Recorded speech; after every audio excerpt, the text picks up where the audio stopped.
So guys, I have a surprise for you. By the end of this talk, you will be happy that the next person you meet does not want to talk to you.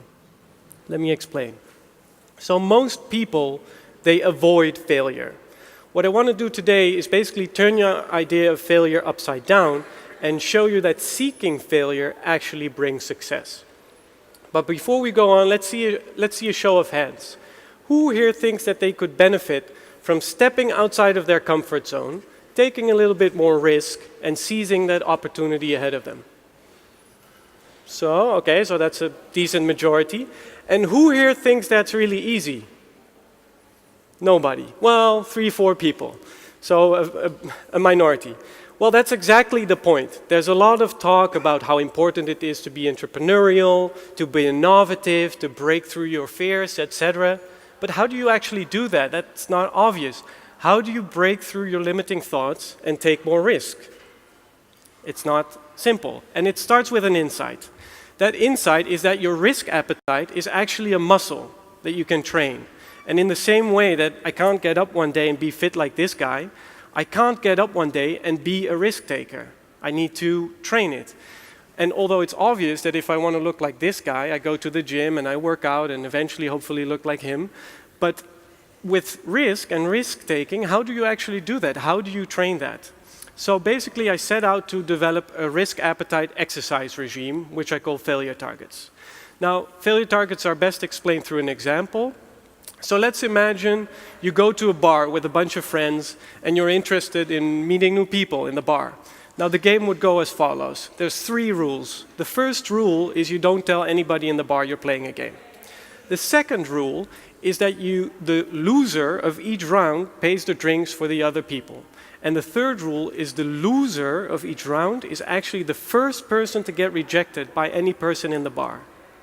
Now, notice the nuance here. From the perspective of getting free drinks, your goal has actually become rejection or failure. Failure has become your target, hence failure targets.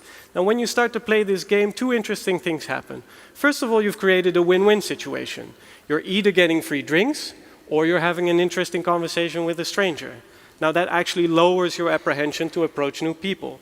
But the second effect is actually the most important effect, and that is that you find out how incredibly hard it is to fail. If you try this out, you'll see that your rejection rate is less than 2%. Now, these 2 effects, on the one hand creating this win-win, and on the other hand, the realization that actually through this realization that it's really hard to fail, you start to build confidence. And with that confidence, it becomes harder and harder to fail.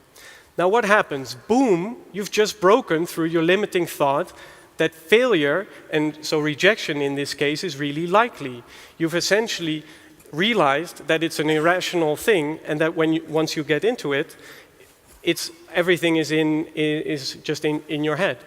Now this is an example in a social setting, but this technique, failure targets, can be applied in many different settings. You can apply it, for instance, in sports. I use it for kite surfing. But it has also been applied very broadly in a business setting.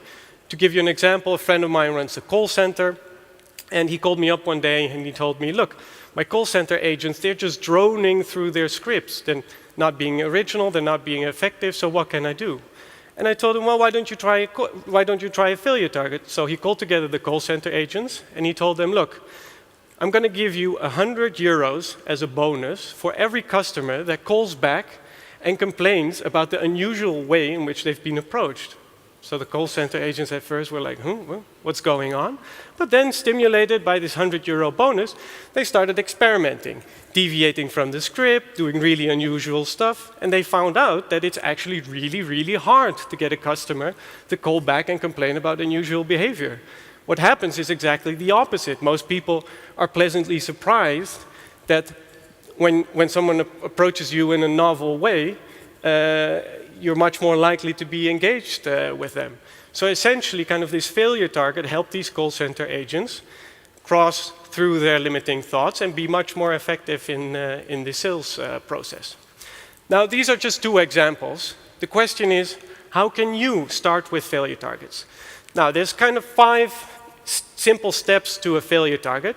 And what I'm going to do is I'm actually going to give you a failure target to try out in the break. And this failure target will hopefully help you connect with the other people that are in the audience here. And we're going to try and break it down in these 5 steps. So the first step is you think about, what is my current behavior? Now, for a lot of people, that would be either inaction or just talking to the people that you already know. The second step is that you think about, okay, what's actually my desired behavior?